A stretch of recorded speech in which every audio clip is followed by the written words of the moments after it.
आपला परिसर स्वच्छ निरोगी राहण्यासाठी सामाजिक कार्यकर्ते रत्नमाला बडगुजर स्वतः उतरले रस्त्यावरती। चोपडा शहरातील वार्ड क्रमांक 7 मध्ये मोठ्या प्रमाणात घाणीचे साम्राज्य होते। अनेक दिवसांपासून बडगुजर गल्ली, भोकरवाडा पोलीस स्टेशन चौक परिसरातील नागरिकांनी शिवसेना शिंदे गटाचे सामाजिक कार्यकर्ते रत्नमाला बडगुजर यांच्याकडे जाऊन परिसरातील समस्या मांडल्या। त्यात परिसरातील मोठ्या प्रमाणात घाणीचे साम्राज्य असल्यामुळे दुर्गंधी येत असल्यामुळे नागरिकांचे आरोग्याचे प्रश्न निर्माण झाले आहेत। यामुळे सामाजिक कार्यकर्त्या रत्नमाला बडगुजर यांनी स्वतः स्वच्छता विभागाशी संपर्क साधून परिसरात मोठ्या प्रमाणात घाणीचे साम्राज्य पसरले होते। स्वच्छता विभागामार्फत तात्काळ परिसरात जाऊन संपूर्ण परिसर स्वच्छ करून दुर्गंधीमुक्त केले। यावेळी भोकरवाडा येथे साफसफाई करण्यात आली। यावेळी त्यांच्याशी संवाद साधताना त्यांनी सांगितलं की वार्ड क्रमांक 7 मधील नागरिकांच्या आरोग्याचा प्रश्न निर्माण होत होता, त्यामुळे मला स्वतः स्वच्छतेसाठी रस्त्यावर उतरावे लागले। प्रशासनाने तात्काळ दखल घेऊन संपूर्ण वार्डाची जेसीबीच्या साहाय्याने सफाई करून घेतली। आमदार चंद्रकांत सोनवणे यांनी, माजी आमदार लताताई सोनवणे यांच्या मार्गदर्शनातून नगराध्यक्षा नम्रता पाटील, वार्डाचे नगरसेविका दीपाली चव्हाण, स्वच्छता निरीक्षक जयेश भोंगे, मुकादम संतोष यांनी सहकार्य केलं आणि परिसर स्वच्छ दुर्गंधी मुक्त झाल्यामुळे नागरिकांनी समाधान व्यक्त केले। परिसरातील महिलांनी स्वच्छतागृहांची ही रोज साफसफाई करावी, स्वच्छता करावी, जेणेकरून परिसरात दुर्गंधी पसरणार नाही व डासांमुळे होणारे रोगराई पसरते।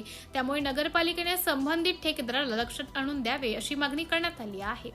सिटी इंडिया न्यूज साठी प्रतिनिधी विश्वास वाडे, चोपडा। नमस्कार, मी 7 नंबर वार्ड क्रमांक 7 नंबर मधून मी बोलते। माझं नाव रत्ना मिलिंद बडगुजर।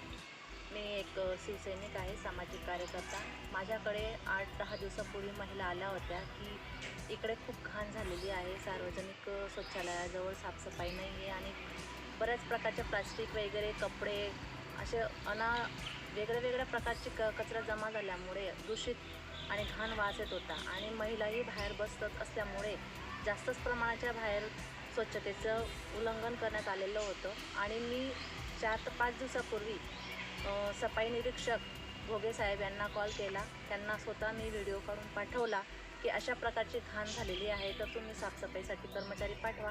तर त्यांना पुन्हा मी काल संध्याकाळी कॉल केला। त्यांनी आज सकाळी येऊन पूर्ण निरीक्षण केलं। निरीक्षण केल्यानंतर त्यांनी जेसीबी पाठवले। जेसीबी पाठवल्यानंतर टोटल साफसफाई ही करून घेतली, खाली नाल साफसफाई करून घेतली। तसेच भोकरवाड्याच्या बाजूने जो नाला आहे, त्या नाल्याला नदीला पूर आल्यामुळे पूर्ण कचरा जमा झालेला होता।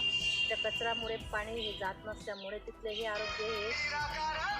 आरोग्याचा प्रश्न निर्माण झाल्यामुळे तिथल्याही लोकांनी माझ्याकडे कंप्लेंट केली। तोही प्रश्न मी सॉल्व्ह करण्याचा प्रयत्न केला। तिकडे गेल्यानंतर जेसीबीने पूर्ण नाला कोरून घेतला आणि पाईप हा पूर्ण मोकळा केला आणि तिथून आता पाणी व्यवस्थित जात असल्यामुळे तिथलेही जे कंप्लेंट करणारे लोक होते तेही खुश झाले। तसे माझ्या भगिनींनी माझ्याकडे कंप्लेंट केलेली होती, तेही आज त्यांची साफसफाई बघून खुश झाले। धन्यवाद।